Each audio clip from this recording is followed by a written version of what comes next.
Hello. So in this video, we're going to talk about Michael McKeever's play, Sweet Surrender. I read this play because I'm directing it for Sock and Buskin in the upcoming year, spring of 2024, April of 2024. Our production will be. Yeah, it's a farce. So basically, I honestly read this as a director. I read this trying to envision within our performance space what kinds of artistic decisions I would make, what my artistic vision would be, how things would be performed, how I imagine characters interacting, etc., within our particular space. As a play, it's pretty good. I mean, it's a farce. And farces do set things. There are particular techniques that a farce uses, and McKeever uses them. There are demanding, unreasonable bosses, there are harried servants, there are misrecognitions, there are mistaken identities, there's mix-ups, there's conflicting information given. The audience knows things the characters don't know. This is stuff that goes back to the new comedy of Menander in the 3rd century BCE, 4th century BCE. It's classic stuff. Roman comedy does this. People like Plautus, people like Terence. It's done in Commedia dell'arte. It's done in Shakespearean comedy. It's done wherever there is farce. You have these techniques, and McKeever does them. So basically, the storyline is that two big deal female celebrities are booked to play the same USO type benefit during World War II. The problem is they detest one another. They hate one another's guts to the point where they have physically gotten into fights on stage in the past. And so everybody at this hotel, particularly the hotel manager, Dunlap, is really, really concerned about keeping them separated. Dunlap, for his part, is this really tightly wound sort of middle management type. So we have Claudia McFadden and Athena Sinclair, who are the two divas who hate one another. Claudia has been put into the presidential suite at this very fancy hotel. Athena has been assigned a room on the other side of the hotel.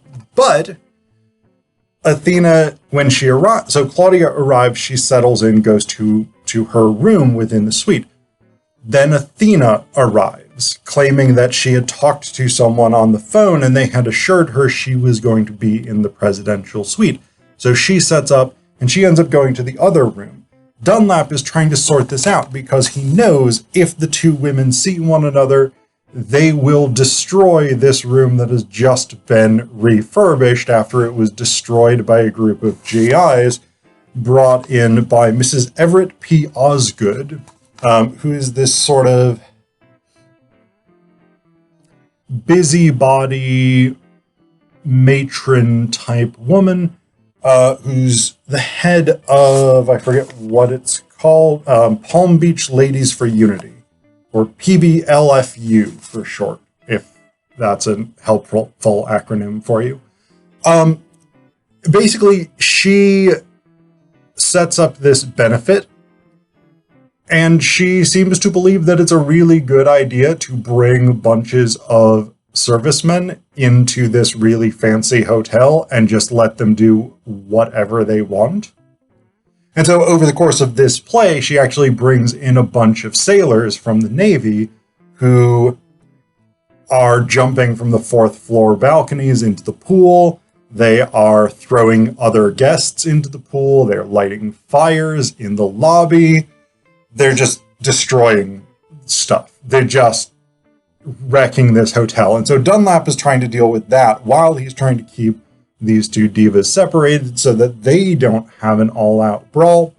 And then there's a number of subplots along with this. The main subplot being the interactions between Murphy Stevens, Mr. Pippet, and Francis. Murphy and Francis had a romantic relationship. Some things happened, they got separated, and it didn't necessarily end on good terms. Murphy feels that Francis abandoned her, and Francis basically pulled a sort of, you're going off to be a star, I'm going off to fight in the war. I will give you up for the sake of your career type move. So Francis is trying to win Murphy back. Murphy is Athena Sinclair's personal secretary. The problem is that Francis thinks that Claudia is staying in the presidential suite, and so he sends flowers to Claudia's personal secretary, which is Mr. Pippet. Claudia, when she learns that a male bellhop is sending flowers to her male personal secretary to try and win back his love, Claudia is basically like, Pippet, your social life is your own. I don't want to know. I don't want to see it.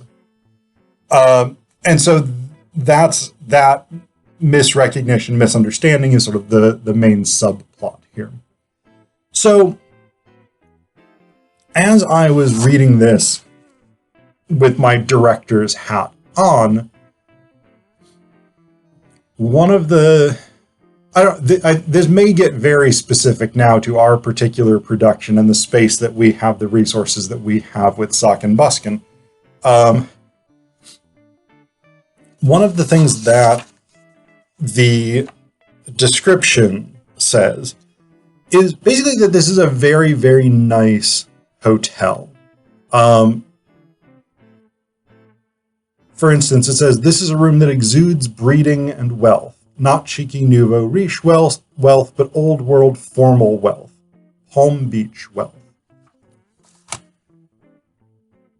Sock and Buskin is going to be doing our production in a space called the Nittany Barn.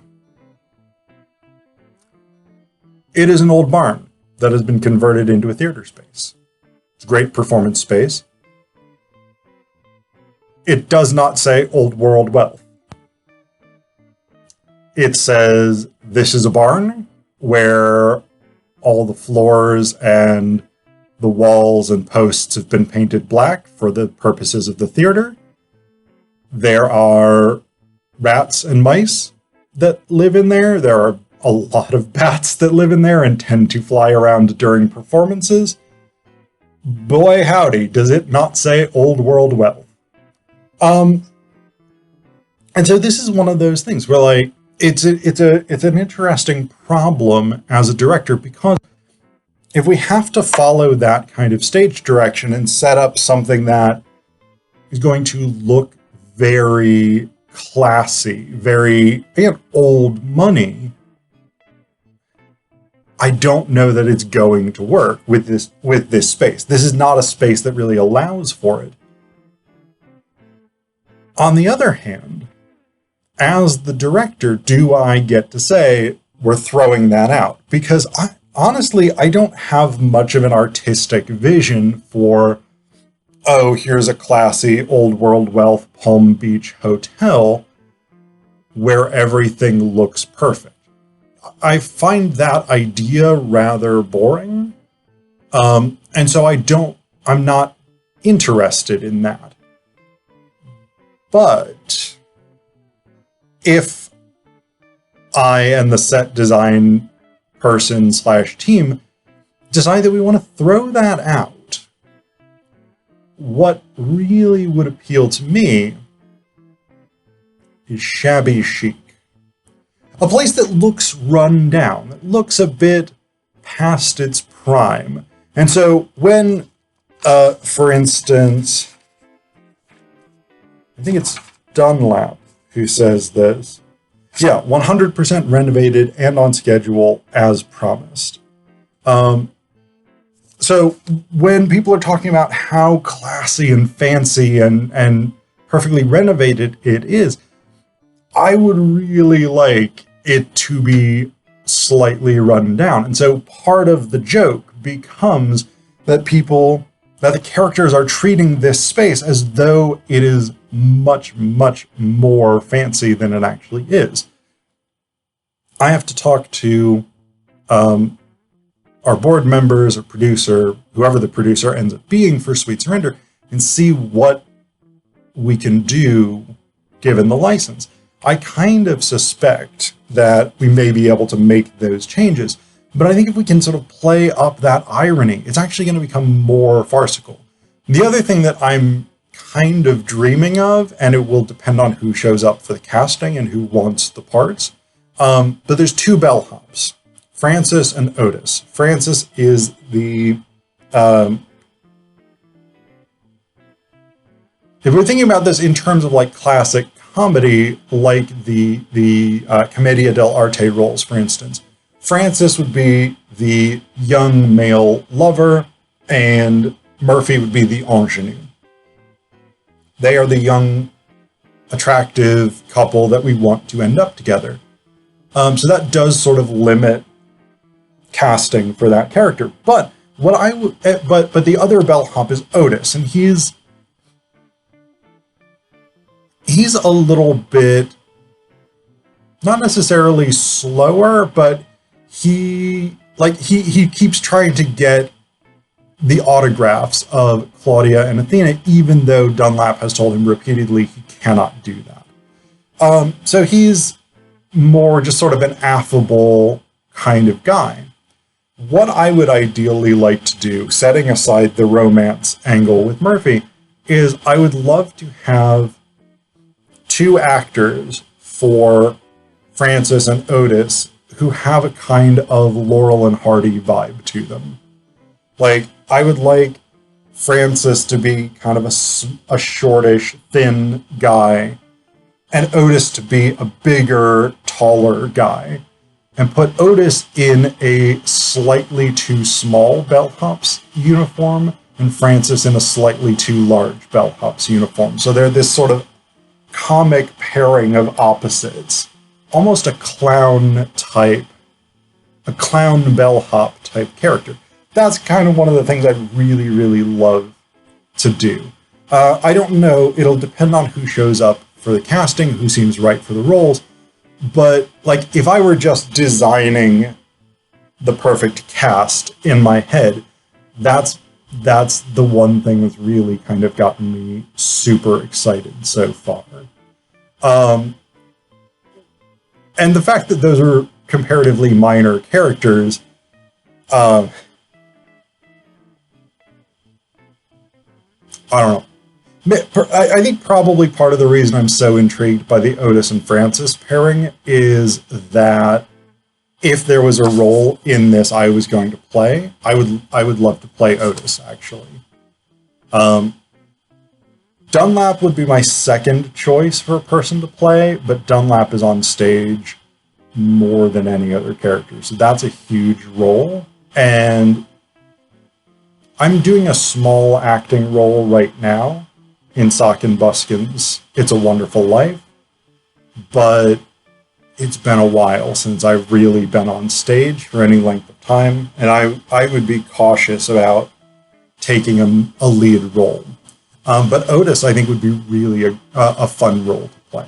That's getting a little bit off topic, and I know nobody else cares about this other than me. This is my director brain at work with this, but I don't know, maybe it is worth on occasion talking about these plays not just as pieces of literature, but as pieces of real theater in which artistic decisions are made, not just in terms of the script construction, but in terms of the production itself.